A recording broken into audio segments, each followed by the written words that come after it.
శ్రీశక్తిని మొత్తం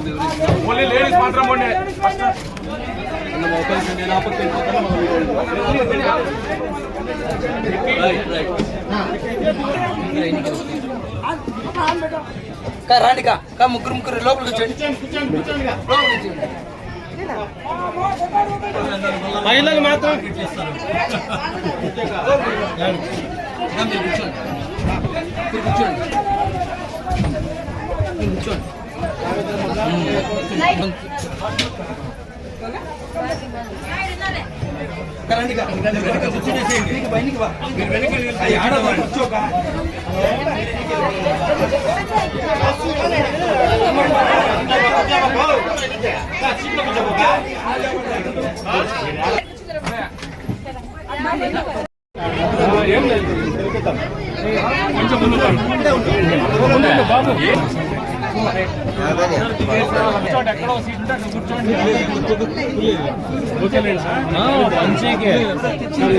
మనం దిగేస్తే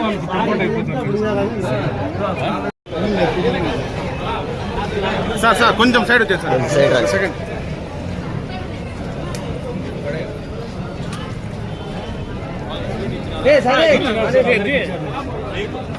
మేము తిన్నట్టు మీరు వచ్చినారంటే మాకు స్వీట్ ఉన్నట్టే.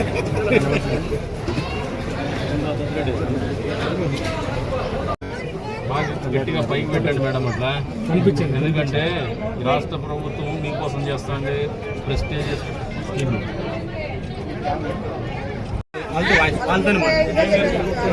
ఆధార్ కార్డు అట్లా పెట్టుకోండి.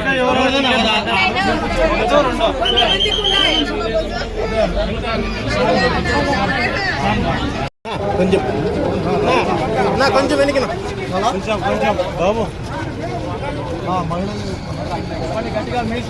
కొంచెం వెనక్కి రండి.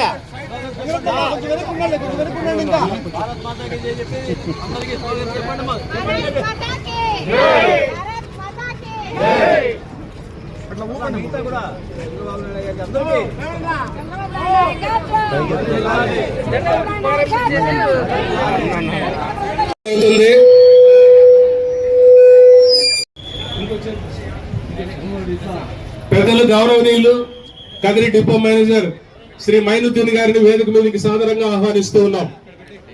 రాష్ట్ర ప్రభుత్వం ఎన్నికల సమయంలో ఇచ్చినటువంటి హామీ మేరకు సూపర్ 6 లో భాగంగా ప్రధానమైనటువంటి హామీ శ్రీశక్తిలో భాగంగా మహిళలకు ఉచిత బస్సు ప్రయాణము కార్యక్రమం మొదలు పెడుతున్నటువంటి ఆగస్టు 15వ తారీఖు సందర్భంగా ఏర్పాటు చేసినటువంటి ఈ కార్యక్రమానికి అధ్యక్షత వహించినటువంటి సోదరులు ఆర్టీసీ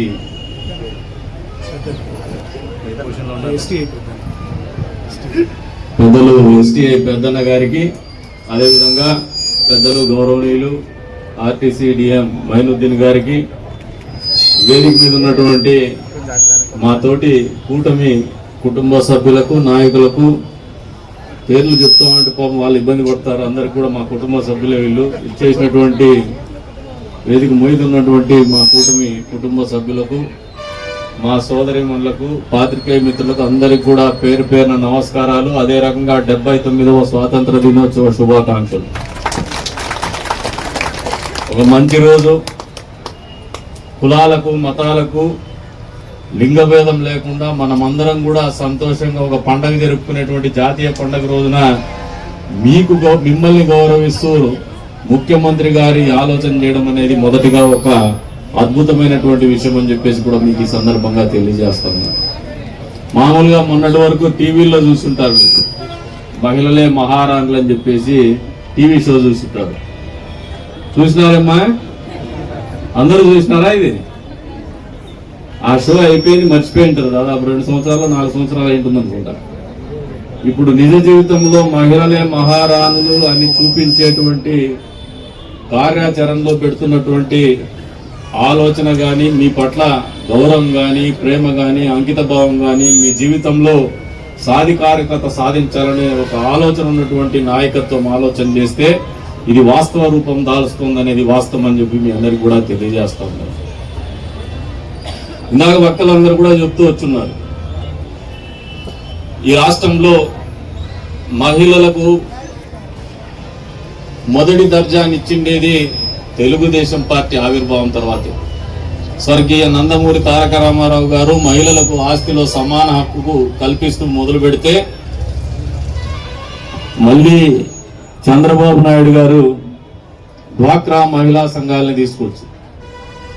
ఇప్పుడు దాదాపు మీరే ఉన్నారు ఇక్కడ, నాకు తెలిసి గ్రూప్లోనే ఉన్నారు కదా, ఇక్కడ ఎక్కువ గ్రూప్లోనే ఉన్నారు. చంద్రబాబు నాయుడు మొదలు పెట్టినారని ఎంతమందికి తెలుసు నాకైతే తెలియదు. మామూలుగా మిమ్మల్ని ఎలక్షన్లు వచ్చినప్పుడు ఏ అధికార పార్టీ ఉంటే వాళ్ళు వాడేసే పరిస్థితి వచ్చేసినారు. కానీ చంద్రబాబు నాయుడు గారి ఆలోచన మిమ్మల్ని రాజకీయాలకు వాడాలని కాదు. మహిళలు భౌతికంగా సృష్టిలో, భౌతికంగా అంటే శారీరకంగా కొద్దిగా బలహీనంగా ఉంటారు, సమాజంలో కూడా ఒక బలహీనమైనటువంటి పరిస్థితుల్లో ఉంటారు. కుటుంబ నేపథ్యంలో కూడా, భారతీయ కుటుంబ వ్యవస్థలో కూడా ఆర్థికంగా భర్త మీద ఆధారపడి జీవించేటువంటి పరిస్థితులు ఉంటాయి. అటువంటి పరిస్థితుల్లో వాళ్లకు స్వావలంబన ఉండాలా, వాళ్ళకు ఆత్మవిశ్వాసం ఉండాలా, వాళ్ళ కాళ్ళ మీద వాళ్ళు భర్త ఏ పరిస్థితుల్లో ఉన్నా అటు పెడదారులు పట్టినా కూడా మా బిడ్డల్ని నేను సాక్కోగలను. ఎందుకంటే బిడ్డల మీద తల్లులకే ఎక్కువ కమిట్మెంట్ ఉంటుంది, కుటుంబ పోషణ వాళ్ళకే ఎక్కువ బాధ్యత ఉంటుంది.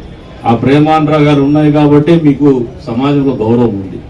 ఆ బాధ్యతను నిర్వహించడంలో కానీ, నిర్వర్తించడంలో కానీ ఎప్పుడు కూడా మీరు ముందు వరుసలో ఉంటారు. కాబట్టి మీ జీవితాల్లో ఆ రకమైనటువంటి ఇబ్బందులు రాకూడదనే ఆలోచనతోనే స్వయం సహాయక సంఘాలు మొదలుపెట్టినటువంటి ఘనత కూడా డ్వాక్రా మహిళా సంఘాల పేరు మీద చంద్రబాబు నాయుడు గారి ఆలోచనలో పుట్టినటువంటి సంఘాలు ఇవి. ఈ రోజున రూపుదిద్దుకొని కోఆపరేటివ్ సిస్టంలో అతిపెద్ద కోఆపరేటివ్ సిస్టంగా ఎదుగుదలైనటువంటి డ్వాక్రా మహిళా సంఘాలు.